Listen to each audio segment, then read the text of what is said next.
오늘도 새벽 예배를 드리게 하시 하나님께 감사와 찬송과 영광을 올려드립니다.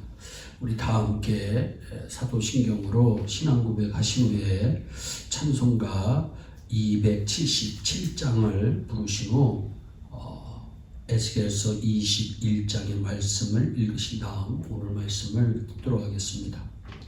에스겔 선지자는 BC 598년에 여호야긴 왕과 함께 포로가 된 분이십니다. 바벨론에 잡혀간 후 5년째 나이 30이 되었을 때 BC 593년 그발 강가에서 하나님의 말씀이 임하기 시작합니다.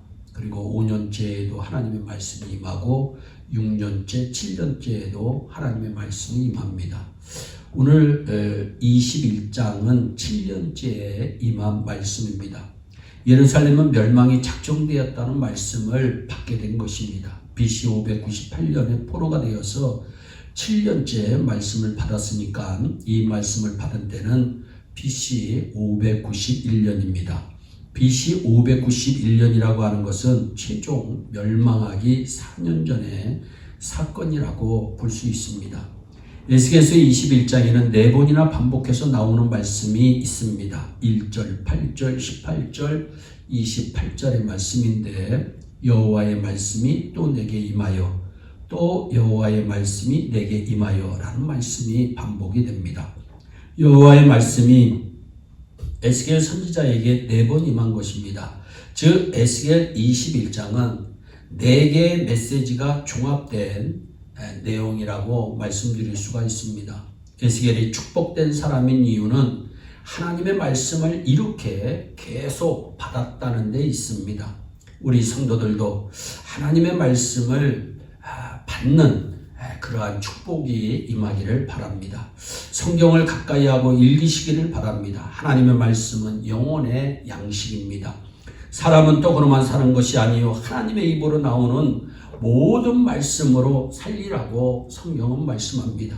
시편 119편 105절에도 주의 말씀은 내 발의 등이요 내 길에 빛이니이다 말씀합니다. 말씀을 읽지 않으면 발에 등이 없습니다. 말씀을 읽지 않으면 길에 빛이 없으니 얼마나 어두컴컴할까요? 하나님의 말씀인 성경을 가까이 하시고 말씀의 깨달음과 날마다 위안 얻어 승리하는 우리 성도들이 되기를 바랍니다. 에스겔서 21장의 주제는 칼의 심판이 온다는 말씀입니다. 하나님께서 심판하시는데 구약시대에는 주로 3종류의 방법을 하나님께서 사용하십니다. 전염병, 기근, 전쟁입니다.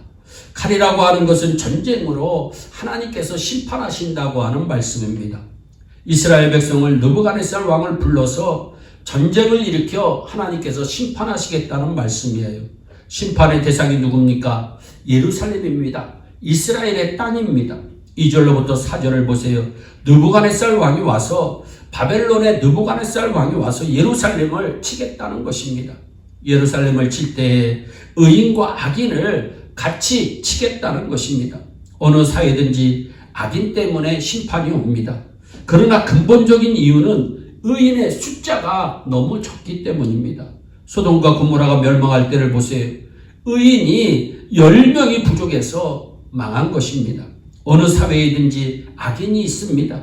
악인이 많다고 욕하면 입이 아플 정도로 악인이 많습니다.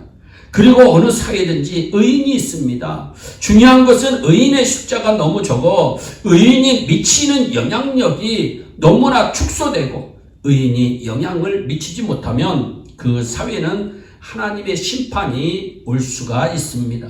악인이 압도적으로 많아지고 다수결을 하게 되면 언제나 악인이 이기게 되면 그 사회는 망하게 되는 것입니다.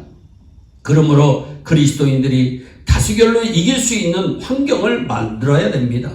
가정에서도 의인의 영향력을 키워 나가야 합니다. 우리 사회에는 악인과 의인이 함께 있습니다. 문제는 전염병, 기근, 전쟁의 심판을 받는 것은 의인의 숫자가 줄어들 때에 심판이 온다는 것입니다. 악인이 많다고 욕하지 말고 여러분만은 꼭 의인의 수중에 꼭 들어가시기를 바랍니다. 의인의 숫자에 꼭 들어가시기를 바랍니다. 의인이 많아지면 결코 하나님은 심판하지 않습니다. 교회도 기도하는 사람이 많아지고 성경 읽는 사람이 많아지고 찬송하는 사람이 많아지고 하나님을 기쁘시게 하는 사람이 많이 있으면 그 교회 망하지 않습니다. 왜 하나님께서 그 교회를 망하게 하시겠습니까? 도리어 그 교회가 부흥할 것입니다. 의인의 영향력이 커지면 커질수록 하나님은 그 공동체를 축복하시는 것입니다. 심판의 근원이 누구십니까? 인간이 아닙니다. 하나님이 심판하시겠다는 것입니다.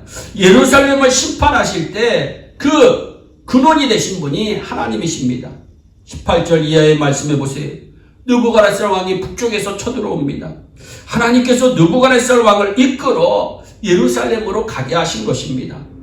심판의 근원은 하나님이시라는 것을 알 수가 있습니다. 다시 오실 예수님도 심판주로 이 세상에 오신다고 하는 사실을 꼭 기억하시기를 바랍니다. 그런데 심판이 오는 것이 5절 말씀해 보니까 확실합니다. 올 수도 있고 안 올 수도 있는 것이 아니라 확실하게 심판이 옵니다. 무릇 혈기 있는 자는 나 여호와가 내 칼을 집에서 빼어낸 줄을 알지라. 칼이 다시 꽂혀지지 아니하리라. 분명히 성경은 말씀합니다. 하나님의 칼을 빼어내면 반드시 사용하신다는 말씀입니다. 심판이 확실히 이루어진다고 하는 것을 하나님은 우리에게 말씀하고 있습니다. 여러분, 마지막 때에도 심판이 오는 것이 확실합니다.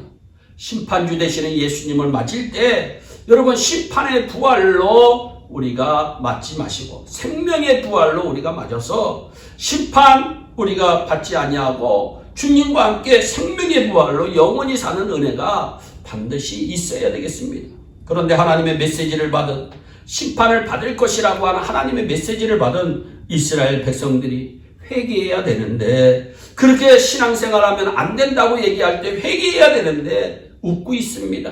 춤추고 있습니다. 술을 먹고 있습니다. 노아의 때와 같은 현상이 보이는 것입니다. 10절에 그 칼이 날카로움은 살육을 이함이요 빛나면 번개같이 되기 위함이니 우리가 즐거워하겠느냐 말씀합니다. 창세기 19장 14절 말씀해 보세요. 롯이 딸들과 결혼하는 사위들에게 하나님께서 소돔과 고모라 성을 멸하기 때문에 나가자고 했지만 사위들은 그의 말을 농담으로 여겼다고 성경은 말씀합니다. 그들은 심판의 메시지를 농담으로 여겨 죽고 맙니다. 유다 백성들은 그럼 왜 하나님의 말씀을 우습게 생각할 정도로 그들의 마음이 굳어졌을까요? 왜 기도 생활해야 될 우리의 마음이 기도하지 못하도록 굳어졌을까요? 왜 찬송하며 살아야 될 우리의 마음이 찬송하지 못하도록 굳어졌을까요? 왜 바른 신앙생활해야 될 우리의 신앙이 신앙생활하지 못하도록 굳어졌을까요? 그것은 먼저 거짓 종교인들에게, 거짓 선지자들에게 속았기 때문입니다. 그 당시 예루살렘에는 이 에레미야 선지자가 계셨습니다. 바벨론에서는 에스겔 선지자가 계셨습니다. 에스겔과 에레미야 선지자는 하나님의 진실한 말씀을 증거했던 분들입니다. 그런데 이런 분들만 계시면 좋은데 거짓 선지자들이 더 많이 있었습니다. 거짓 선지자들은 사람들의 인기에 영합한 사람들입니다. 사람들의 귀에 듣기 좋은 소리만 했던 분들입니다. 거짓된 종교인들과 선지자들이 이런 얘기를 합니다. 칼이 오기는 뭐가 오냐, 이렇게 평안한데, 그리고 바벨론의 포로가 된 사람들은 2년만 있으면 다시 돌아올 것이다, 거짓말을 합니다. 예루살렘에는 하나님의 성전이 있는데 감히 누가 예루살렘을 멸망시키겠느냐, 거짓말을 합니다. 그러나 이 말은 마귀의 소리에 불과합니다. 대충 예수 믿어도 돼. 우리의 주변에 이렇게 얘기하는 사람이 있다면 그 소리는 하나님의 소리가 아니라 사람의 소리요, 그 소리는 마귀의 소리입니다. 우리는 바르게 신앙생활해야 됩니다. 하나님이 기뻐하시는 신앙생활을 해야 하는 것입니다. 또 시드기야 왕과 유다 백성은 애굽을 의지했기 때문에 그들의 마음이 굳어지고 결국은 심판을 받을 수밖에 없습니다. 애굽은, 성경의 애굽은 세상을 상징합니다. 이사야 선지자가 이미 100년 전에 애굽을 의지하지 말라고 말씀합니다. 이사야서 36장 6절에 보라 네가 애굽을 의지하도다. 그것은 상한 갈대 지팡이와 일반이라. 상한 갈대 지팡이라는 거예요. 애굽을 의지하는 것은 상한 갈대를 의지하는 것과 같은 맞다는 겁니다. 하나님의 백성은 하나님만을 의지해야 합니다. 그러면 승리하는 것입니다. 하나님을 의지하면 하나님께서 반드시 도와주시는 것입니다. 마지막으로 유다 백성이 기도하지 않았기 때문에 그들의 마음이 굳어지고 결국은 심판을 받을 수밖에 없었습니다. 성경은 쉬지 말고 기도하라고 우리에게 말씀합니다. 이사야서 56장 7절 후반절에 내 집은 만민의 기도하는 집이라 일컬음이 될 것이라고 말씀합니다. 성전에 와서 기도는 하지 않고 짐승을 비싸게 팔고 강도의 굴렬로 만들자 예수님이 분노하시는 장면이 복음서에 나옵니다. 유다 백성이 성전에 와서 기도했더라면 하나님의 말씀을 잘 알아듣고 회개했을 것입니다. 하지만 하나님의 말씀에 무감각한 존재가 되어버립니다. 우리도 예배당에 오게 되면 먼저 기도해야 됩니다. 무엇보다도 먼저 하나님의 성전에 처음 오면 기도로 시작해야 됩니다. 예배당과 교회는 기도하는 곳입니다. 사교 클럽이 아닙니다. 정치하는 모임도 아닙니다. 입을 열어 살아계신 하나님께 기도해야 합니다. 하나님 감사합니다. 오늘도 이곳에 와서 예배할 수 있도록 환경을 주시고 건강을 주시고 마음을 주신 걸 감사합니다. 기도하고 하나님의 말씀을 잘 들어야 합니다.